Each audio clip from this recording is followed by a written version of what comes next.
Kas jums te pa kluso notiek? Jā. Pa kluso kaut kas jums te notiek. Kāpēc pa kluso? Pirms brīža beidzās sanāksmes par atzienā cietušās ēkas Bauskas ielā 15. īpašnieku sanāksme. Gāja karsti. Kā jūs sauc, lūdzu? Stācies priekšā, jūs te tēlojat kaut ko. Es tagad kā mazus ezīšus apskaitīju, apčakarēju visus. Jūs tikko apčakarēju, jo 10 štukas mēnesī pa apsardzi maksāsiet. Pilna šīs te sanāksmes tiešveidi manā YouTube kanālā Rudolfs Brēmenis, sameklēt.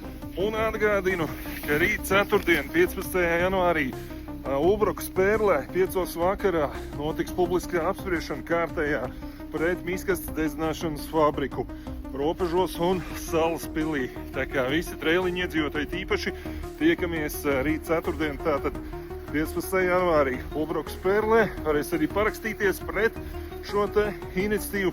Nevajag jums pie logiem šādu miskastes dedzināšanas fabriku.